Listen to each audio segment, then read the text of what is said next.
Despite signs indicating that India may become one of Apple's primary production centers, studies and research show that India is unlikely to threaten China's manufacturing partnership with Apple in the near future. Although Apple has begun assembling iPhones in India and is reportedly exploring the possibility of producing AirPods, rumors indicate that Apple has no plans to produce Macs and iPads in the country, which would frustrate the Indian government, which offers a hardware-aided manufacturing incentive scheme to encourage laptop and tablet manufacturers, particularly Apple, to produce in India. BYD, located in China, planned to invest in iPad assembly in India in 2021, but was unable to obtain investment permission due to India-China geopolitical concerns before shifting to Vietnam in 2022. According to Indian media, China-based electronics firms may receive approval for investment projects on the condition that they create joint ventures with Indian rivals. However, according to the Economic Times, collaborative partnerships between electronics and product producers are uncommon.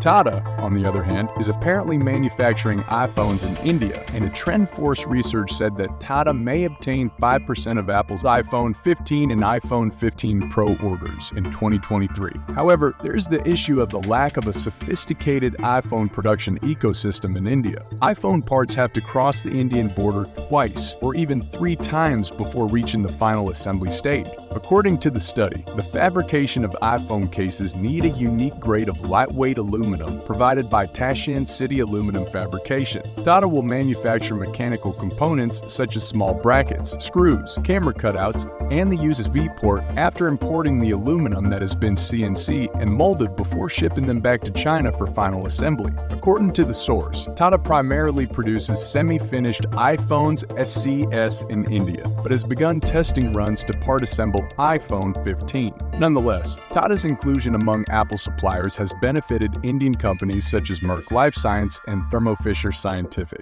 Apple continues to rely on Chinese-made components, especially for non-sensitive items such as non-chip components. Despite the relocation of a number of suppliers to Southeast Asia and India, Apple has increased its reliance on Chinese-made components such as speakers, glass connectors, and display panels. According to estimates, 46% of Apple suppliers' manufacturing locations were in China in fiscal 2021, a slight decrease from 50% in fiscal 2018. As a result, despite Apple's decision to increase manufacture in China, Tim Cook's words earlier this year suggest that Apple cannot and will not depart China. Apple originally established a presence in China with a Beijing headquarters in 1993. This year, Apple celebrated its 30th anniversary in China, the company's most important market to date. For years, the United States and China have been at odds, and despite being caught in the midst, Apple has continued to operate in China. In recent years, the United States and China have held hostile positions in the areas of security, economics, technology,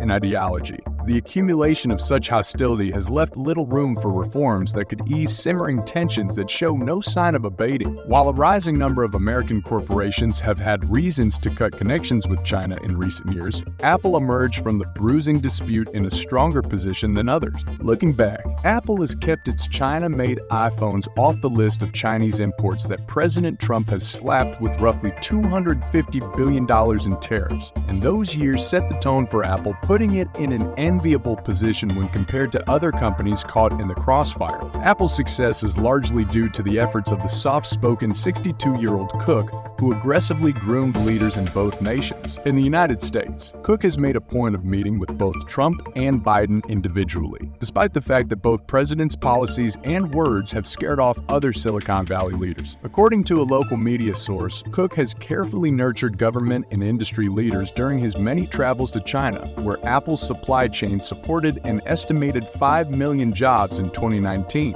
In the pre-pandemic years, Apple in China went from fledgling success to an empire with annual revenues of more than $50 billion.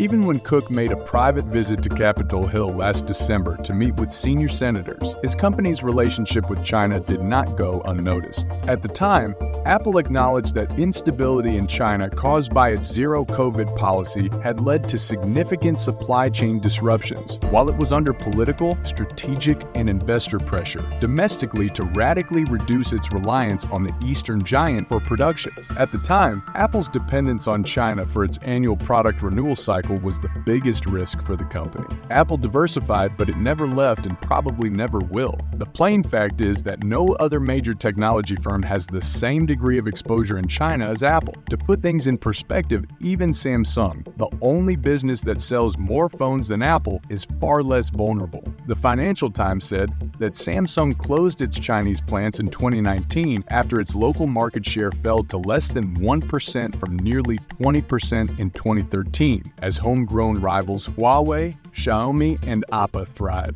Cook's trip this month, however, comes after one of the most difficult years for Apple in China. The biggest setback for the company last November was production disruptions at the world's largest iPhone manufacturing facility in Zhengzhou, Hainan province, caused by COVID-19 outbreaks during the holiday season last year. President Xi Jinping's zero-COVID rules wreaked havoc on supply chains and led to delays in iPhone shipments. As a result, Apple's quarterly revenue fell for the first time in 3.5 years in the 3 months ending in December. Throughout this time, Apple and its contract manufacturers have moved some of their production lines from mainland China to countries such as Vietnam and India. Nevertheless, when Cook met with future Chinese Premier Li Kang and other key officials, he reiterated Apple's commitment to this market without touching on supply chain issues or geopolitical concerns. This shows that despite Apple suppliers' plans to expand production outside of China, the country remains a vital market for the smartphone maker. Cook also announced that Apple will double its financing for educational programs in China to 100 million yuan. That's more than $14.5 million.